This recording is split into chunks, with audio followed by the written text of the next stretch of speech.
কিন্তু পরওয়ারদিগারের চোখে প্রতিটি মুসলমানের অন্তরে অন্তরে একটা নয় দুটো নয় একটা বাবরি মসজিদ ভাঙতে পারে কোটি কোটি মুসলমানের দিলে কোটি কোটি বাবরি মসজিদ আজও জিন্দা রয়ে গেছে। সাদের বেডরুম ভাঙলে কষ্ট হতো না, আমাদের কারখানা ভাঙলে কষ্ট হতো না, আমাদের বড় বিল্ডিং বালাখানাগুলো ভেঙে দিলে কষ্ট হতো না, এমনকি কোটি কোটি মুসলমানের হাত পা মাথা গুড়িয়ে ভেঙে রেখে দিলে আমাদের কষ্ট হতো না। আল্লাহর ঘরকে শহীদ করেছে, মনের মধ্যে কষ্ট লেগেছে, তাই আমরা চিৎকার করি আল্লাহ আপনি সবর দিন, মন থেকে যেন মসজিদকে ভালোবাসতে পারি। আমাকে চুপ করাতে পারবে না, কোন দাদাগিরি করে আমাদের গলাকে টিপে ধরতে পারবে না, কারণ দুনিয়ার কোন নেতার স্টেজে আমি উঠিনি, উঠেছি মুজাদ্দেদে জামান দাদা হুজুরের নিজের হাতে তৈরি কোটি কোটি সিলসিলায়ে ফুরফুরার একমাত্র স্টেজে উঠে দাঁড়িয়ে বলছি কোন দাদাগিরিকে ভয় করি না, কারো চোখ রাগানোকে ঘাবড়াই না, কেউ আমাদের গলা টিপে ধরতে পারবে না। আসসালামু আলাইকুম ওয়া রাহমাতুল্লাহি ওয়া বারাকাতুহু। সবাই ভালো আছেন তো? আল্লাহ সকলকে ইজ্জতের সাথে হায়াতে তাইয়্যিবা আতা করুক, সকলে বলেন আমিন। ঠান্ডা পড়ে একটু তাকবীর দিন, নারে তাকবীর, নারে তাকবীর। মুজাদ্দেদে জামান দাদা হুজুর পীর কিবলা। পিছনের ভাইরা আপনারা চুপচাপ কেন? এখানে অন্য কোনো স্লোগান হবে না, এখানে দাদা হুজুর পীর কেবলা রহমাতুল্লাহ আলাইহির নামেই আমরা জিন্দাবাদ বলবো, নবীজির উপর দরুদ সালাম পড়ব। এখানে বুদ্ধবাবু জিন্দাবাদ বলার এটা মঞ্চ নয়, এটা মমতা ব্যানার্জি জিন্দাবাদ মুখ্যমন্ত্রী জিন্দাবাদ বলার এটা মঞ্চ নয়। এই মঞ্চটা অধীরবাবু জিন্দাবাদ বলার মঞ্চ নয়, এই মঞ্চটা হচ্ছে লেখা আছে দেখুন, জমিয়ত উলামায়ে বাংলা মুজাদ্দেদে জামানের সাদের সংগঠন, যিনি আমাদের আল্লাহ রসুল চিনিয়েছে, অতএব সবাই মিলে যিনি আমাদেরকে শরীয়তের রাস্তায় তুলে দিয়েছেন, হাঁটতে শিখিয়েছেন, এই ধরনের ওলিয়া উলিয়াদের যে মঞ্চ হয় সে মঞ্চগুলোতে দুনিয়াবি স্লোগান দিতে নেই। ভুল বললাম? আপনারা কি বলেন? অতএব তাই সকলে মিলে বলুন মুজাদ্দেদে জামান দাদা হুজুর পীর কিবলা, মুজাদ্দেদে জামান দাদা হুজুর পীর কিবলা, জমিয়ত উলামায়ে বাংলা, নারে তাকবীর।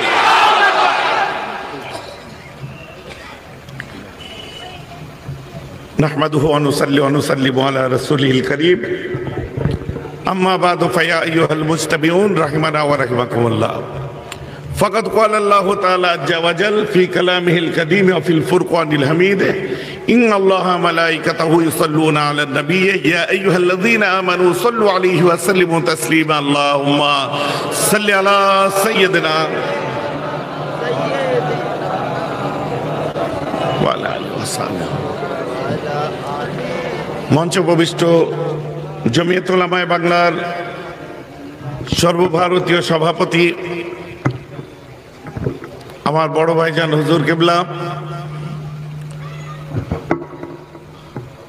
আছেন, কেন্দ্র কমিটির জয়েন্ট সেক্রেটারি সৈয়দ সাজ্জাদ হোসেন সাহেব, ডক্টর মুকিম সিদ্দিকী সাহেব, আছে জমিয়ত উলামায়ে বাংলার মুজাদ্দেদে জামানের ভালোবাসার মানুষেরা। আপনাদের সকলকে অন্তরস্থল থেকে আন্তরিক মোবারকবাদ জানাই, বিশেষ করে সেই মানুষগুলোকে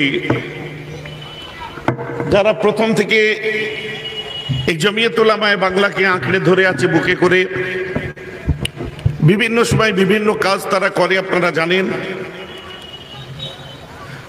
কোনো রাজনৈতিক ছত্রছায়ায় যে আমরা কোনো কাজ করি না, কারণ আমাদের অবস্থানটা আপনারা পরিষ্কার জানেন। আমরা আমাদের দাবির কথা বলি, আমাদের চাওয়া পাওয়ার কথা বলি, আমরা আমাদের অধিকারের কথা বলি। শুধু আমরা বলি না, যারা বলে তাদেরকে আমরা সমর্থনও করি।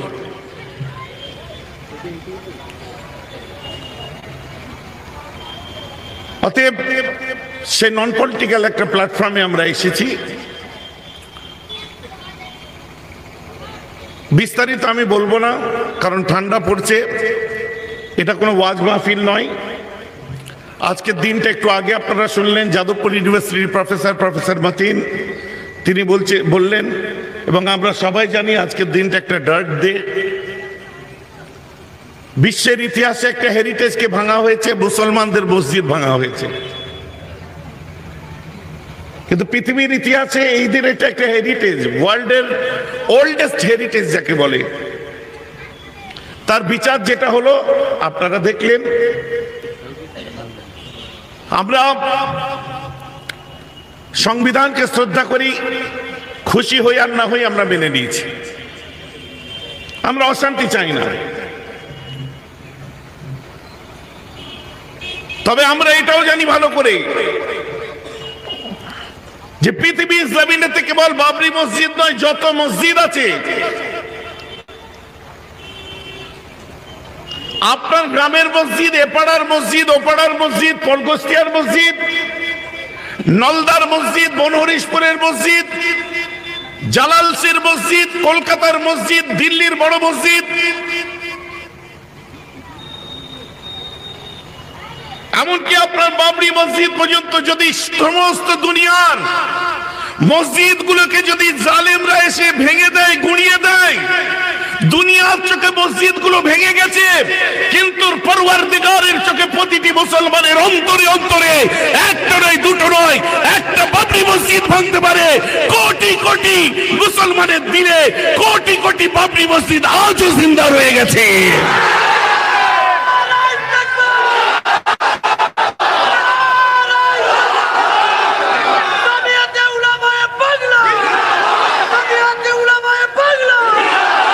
অতএব ভেঙেছে তো একটা মসজিদ, কোটি কোটি মসজিদ, বাবরি মসজিদ কোটি কোটি, বিশ্বের 250 কোটি মুসলমানের দিলে একটা করে বাবরি মসজিদ রয়ে গেছে।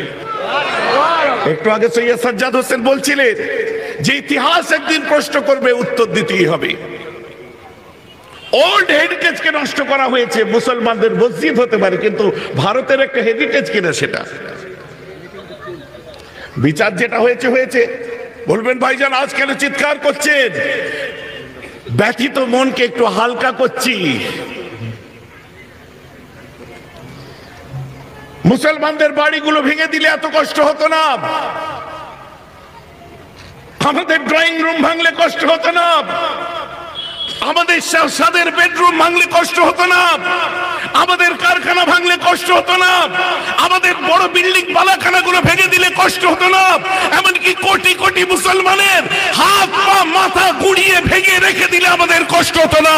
আল্লাহর ঘরকে শহীদ করেছে, মনের মধ্যে কষ্ট লেগেছে, তাই আমরা চিৎকার করি, আল্লাহ আপনি সবর দিন, মন থেকে যেন মসজিদকে ভালোবাসতে পারি।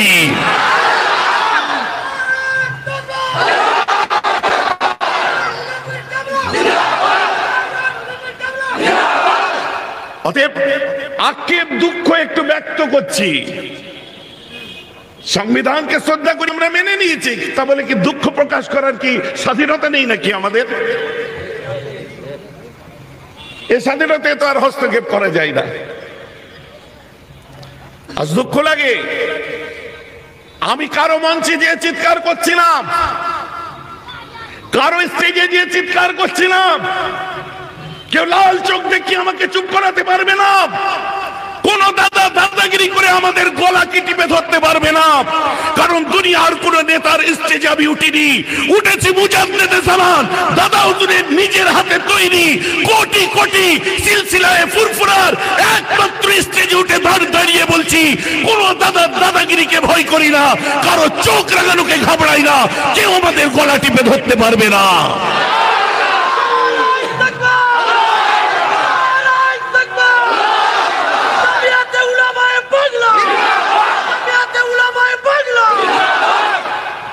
জামিয়াত উলামা বাংলা, আমি সেই প্ল্যাটফর্ম থেকে চিৎকার করে বলছি, আমরা বিভিন্ন সময় মুজাদ্দেদে জামান দাদা হুজুর পীর কেবলার নীতি আদর্শকে সামনে রেখে আমরা বিভিন্ন সময় চিৎকার করেছি, বলেছি আমাদের পাওনার কথা, আমাদের দাবির কথা, আমাদের চাওয়া পাওয়ার কথা, কোনটা কারো পক্ষে গেছে, কোনটা কারো বিরুদ্ধে গেছে। আমাদের বিরোধিতাটা নিয়ে কেউ হয়তো কোনো সময় বেনিফিট নিয়েছে, আমাদের বিরোধিতা নিয়ে কেউ হয়তো কোনো সময় রাগ করেছে, হতে পারে। কারণ আমরা কোনো দলের পক্ষে নয়, আমরা কোনো দলের বিরুদ্ধে নয়, আমরা শাসকের পক্ষেও নয়, শাসকের বিরুদ্ধেও নয়। তবে শাসক যে কাজ করে, ভালোটাকে ভালো বলি, খারাপটাকে খারাপ বলি, চোখ বন্ধ করে শুধু ভালোই বলে যাব। আর একদল যারা বিরোধিতা করতে চায় তাদের মতো শুধু খারাপই বলে যাব, এটা আমাদের নীতি নয়। আমরা হলাম সুশাসনের পক্ষে, সুশাসন থাকবে, বাহবা দেবো, যেখানে আটকাবে প্রতিবাদ করব। কথা বুঝতে পেরেছেন? এই জায়গায় এটাই হচ্ছে আমাদের অবস্থা। বারবার দিকে দেখিয়ে দেওয়া হচ্ছে ওরা এই করছে, ওরা সেই করছে, ওরা অমুক করছে, তমুক করছে। বিভিন্ন জায়গায় যখন আমাদেরকে বাধা প্রাপ্ত হতে হয়, যখন আমাদের দাবির কথা চিৎকার করে আমরা বলি, আমাদের কাছে একটাই কথা তুলে ধরা হয় যে মুসলমানরা এইরকম করলে বিজেপি এসে যাবে। কথা বুঝতে পারছেন না? বিজেপি এসে যাবে। ভারে আমি আমার দাবির কথা বললে বিজেপি যাবে, রাজনীতি করা হবে। আমি পাইনি বললে রাজনীতি করা হবে। আমার চাকরিতে পরিসংখ্যান কত বললে রাজনীতি করা হবে। ওই যখন আমরা বলছি বর্তমান গভর্নমেন্ট ইমাম ভাতা দিয়েছে, এটা ভালো হয়েছে, ওই তখন তো আপনারা বলছেন না রাজনীতি করা হচ্ছে। যখন আমরা বলছি দেখো আজকে স্কুলগুলোতে সবুজ সাথী দিয়েছে, বাচ্চাগুলো সাইকেল চড়ে স্কুলে যাচ্ছে, আমার মেয়েও পেয়েছে, ওই তখন বলছেন না তো রাজনীতি করা হচ্ছে। যখন বলছি কন্যাশ্রী দিয়েছে, সুনাম করছি, কই তখন বলছেন না তো রাজনীতি করছে। যখন বলছি 2 টাকা কেজি চাল দিচ্ছে, গরিবগুলো বাঁচছে, কই তখন তো বলছেন না যে রাজনীতি করা হচ্ছে। যখন বলছি রাস্তাটা খারাপ, হোঁচট খেয়ে পড়ে যাচ্ছে, তখন বলছে রাজনীতি করা হচ্ছে, তাই না? খালি ভালো শুনতে ইচ্ছা করে, খারাপ শুনলে জান জ্বলে, তাই না? যার জন্য কাকে বলবো? আজকে দুঃখ জ্বালা যন্ত্রণার কথা বললে যদি রাজনীতি করা হয়, তো রাজনৈতিক ব্যক্তিগুলো আজ চুপ করে বসে আছে কেন? তাদের কথা, তাদের কাজ আমাদের করতে হচ্ছে কেন? কথা আবার বুঝতে পারছেন? অতএব একটাই কথা মাথায় রাখবেন, ভালোটাকে ভালো বলেছি, বলবো। দিদি যে কাজটা ভালো করেছে চিৎকার করে বলবো, আর যেটা পাইনি সেটা জোর করে নয়, গণতান্ত্রিক পদ্ধতিতে আদায় করে নেব। কথাটা আবার বুঝতে পারছেন কি পারছেন না? এই কথার মধ্যে কোন বুদ্ধিজীবী একবার আমায় বলে দিক যে ভাইজান এই কথার মধ্যে রাজনীতি আছে? শুনলেন না একটু আগে? আজকে যে মাদ্রাসা সার্ভিস কমিশন দেখতে পাচ্ছেন, বিগত গভর্নমেন্টের সময় আমরা আদায় করেছিলাম এই ব্যানারে। আজকে যে আপনারা এমএস কে দেখতে পাচ্ছেন, বিগত গভর্নমেন্টের সময় আদায় করেছিলাম। এসএস কে দেখতে পাচ্ছেন, আনএডেড মাদ্রাসা দেখতে পাচ্ছেন, সংখ্যালঘু অধ্যুষিত এলাকায় কলেজ দেখতে পাচ্ছেন, প্রতিটি স্তরে মুসলিম প্রতিনিধি দেখতে পাচ্ছেন। 13 দফা কর্মসূচি যাতে আমরা সাকসেস হয়েছিলাম ইনক্লুড। আজকে যে মাদ্রাসা সিলেবাস দেখছেন, গত বামফ্রন্টের কাছ থেকে আমরা ছিনিয়েছিলাম। অতএব সংগঠন বুড়ো হয়ে যায়নি। অনেকে বলছে বাংলায় হারিয়ে গেছিল আর খুঁজে পাওয়া যাচ্ছে না। সাহেব কান খুলে শুনে রেখে দিন, আমরা কোন কারো দয়ার উপরে বেঁচে থাকি না, চাটুকারিতা করি না। ঢুক করে ঘরের মধ্যে ঢুকে 4টে পুলিশ পাছাই লাগিয়ে দিয়ে জনগণ থেকে দূরে সরে যাই না। আমরা যতই যাই হই, শুয়ে থাকি, বসে থাকি, জমিয়ত উলামায়ে বাংলা সেই প্ল্যাটফর্ম মাথায় রাখবেন। বাঘ যত বুড়োই হয়ে যাক, ও শিকার করতে কোনোদিন ভুলে যায় না।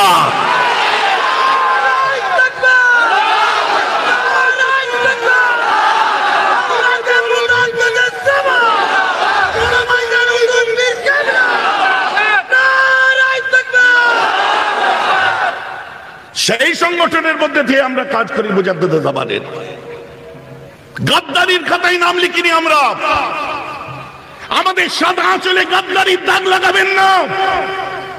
মুসলিম কওম যদি গাদ্দারি করত, তাহলে গুজরাটের বুকে 67% জায়গা গান্ধীজির কথা অনুযায়ী মুসলমানরা ছেড়ে চলে আসতো না।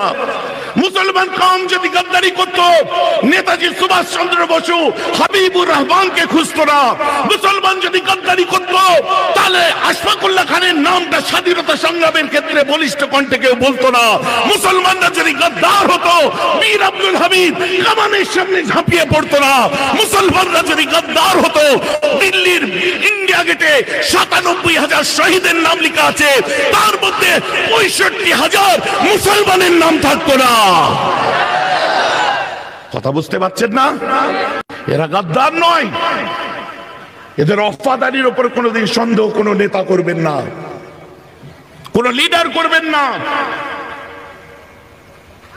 আপনারাও আমাদের পর নয়, এখানেও বসে আছেন। আপনাদেরকে একটাই কথা বলা হয়, রাজনীতি ময়দানে হবে, কিন্তু মুজাদ্দেদ জামানের প্ল্যাটফর্মে যখন আসবেন, সব জার্সিটা খুলে দিয়ে দাদা হুজুরের জার্সিটা পরে দেবেন। কথা বুঝতে পারছেন না? সব জার্সি খুলে দাদা হুজুরের জার্সি পরে দিন। আর ভালোটাকে ভালো বলবেন, খারাপটাকে খারাপ বলবেন সব সময়। না ওই হুজুর ওই বলছে, অমুক হুজুর তো ওই বলছে, তমুক হুজুর সেই বলছে।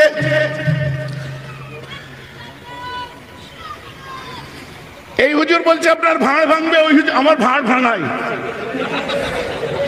আমার ভাঁড়।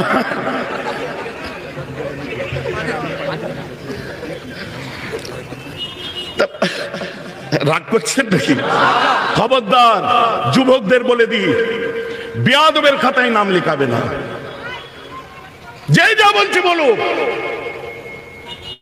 তোমাদের বড় ভাই বরাবর বলেছে সবর করো, বেয়াদবের খাতায় নাম লিখুনি। যখন খুশি হবে শুকর করো, আর যখন ব্যথা পাবে সবর করো। আমার আল্লাহ সাবেরিন শাকিরিন দুজনকেই পছন্দ করে। কথাটা বুঝতে পারছেন কি পাচ্ছেন না? পাবলিক আছে, সে বুঝবে, বিচার করতে জানে করবে। কোনদিন জমিয়তুল উলামায়ে বাংলার মুজাদ্দেদ জামান আমাদেরকে চাটুকারিতা করতে শেখায়নি। যখন কাউকে বলতে যাচ্ছে আমাদের কথা শুনছে না, তাদের নিজেদের দলের নেতার কথাই ওপরের নেতারা শোনে না। খালি একটাই কথা, বিজেপি এসে যাবে। কেন শুভেন্দু বেরিয়ে গেল, তখন বিজেপি এলো না? মুসলমানদের ভোট নাইনি বললে আমি রাজনীতি করছি। আমি যদি বলি হ্যাঁ আমার দায়িত্ব আছে কওমের প্রতি, মুজাদ্দেদ জামানের সিলসিলার মানুষ আমি, কেন মুসলমানদের এত ভোটগুলো পাইয়ে দিয়ে দল থেকে তাকে অন্য জায়গায় করে দেওয়া হচ্ছে? তখন ভয় লাগছে না বিজেপি এসে যাবে? মুকুল রায় যখন চলে গেল ভয় লাগলো না বিজেপি এসে যাবে? শুভ্রাংশু রায় যখন চলে গেল ভয় লাগলো না বিজেপি এসে যাবে? সব্যসাচী যখন চলে গেল ভয় লাগলো না বিজেপি এসে যাবে? তারপরে কি বলে উত্তরবঙ্গের বীর গোস্বামী যখন চলে গেল ভয় লাগলো না বিজেপি এসে যাবে? শোভন দেব যখন চলে গেল ভয় লাগলো না বিজেপি এসে যাবে? মুসলমানরা দাবির কথা বললি বিজেপি এসে যাবে, জুজুর ভয় দেখাচ্ছেন না? কওমে মুসলিম ইমামে হুসাইন আমাদের শিক্ষা দিয়েছে, ময়দানে জঙ্গতে হুসাইনের গোলামরা গর্দান কেটে উড়িয়ে দেবে, কারো কাছে গর্দান কোনোদিন ঝুঁকাবে না।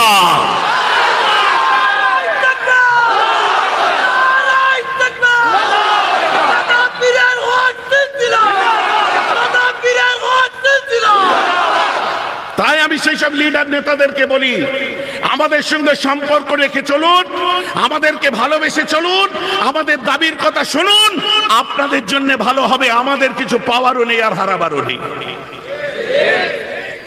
কথা ঠিক বলছি না ভুল বলছি? আমাদের কিছু পাওয়ারও নেই হারাবারও নেই। আমাদের কথাগুলো শুনুন, আপনাদের জন্য ভালো হবে। আমরা আপনাদের শত্রু নই।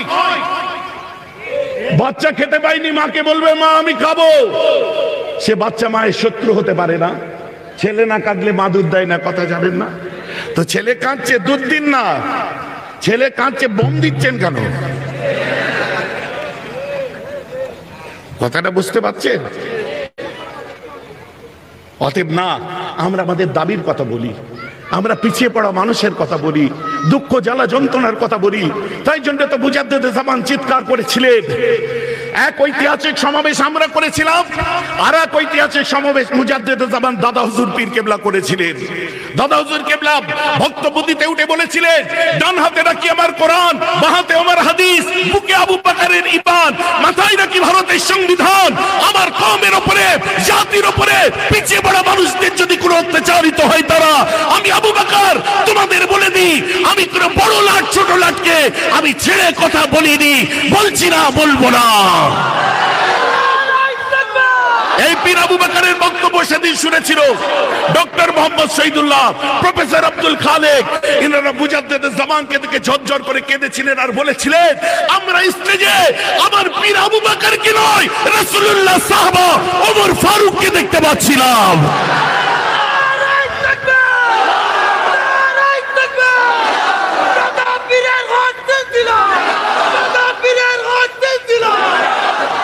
অতএব আমাদের কোনো পার্টি নেই, আমরা সুশাসনের পক্ষে। জমিয়ত উলামায়ে বাংলা একটা কমন প্ল্যাটফর্ম। তবে আমাদের দাবির কথা যেই চিৎকার করে বলবে, পিছিয়ে পড়া মানুষের কথা যেই চিৎকার করে বলবে, সে বলাটা তো আমাদের বলা, এটা তো গণতান্ত্রিক অধিকার। অতএব গণতান্ত্রিক অধিকারকে মাথায় রাখতে হবে, মানুষকে সম্মান দিতে হবে, সকলের কথা শুনতে হবে, কমিউনিকেশন তৈরি করতে হবে, তবে মহাব্বত বাড়বে। ঝগড়া করে কোনোদিন কিছু হবে না। তাই জমিয়ত উলামায়ে বাংলা আপনাদের সামনে আজ একগুচ্ছ কর্মসূচি নিয়ে এসেছে এবং আমরা আমাদের সিদ্ধান্তে অনড়। আমাদের অবস্থান কোনোদিন এমএলএও হব না, নেতাও হব না। আমাদের অবস্থান কোনোদিন সংসদ, আপনার কি বলে, রাজ্য রাজনীতিতে আমাদের অংশগ্রহণ থাকবে না। তবে যারা আমাদের পিছিয়ে পড়া মানুষের জন্য বলবে, আমরা তাদের কথাই কিন্তু সমর্থন আগেও করেছি, আজও করব। সেটা আপনার যে কোনো দল করতে পারে, যে কোনো পার্টি করতে পারে, যে কোনো আপনার নৈতিকভাবে কোনো মানুষ করতে পারে। যে ভালো কথা বলবে তারটা শুনবো, খারাপ কথা যে বলবে তারটা শুনবো না।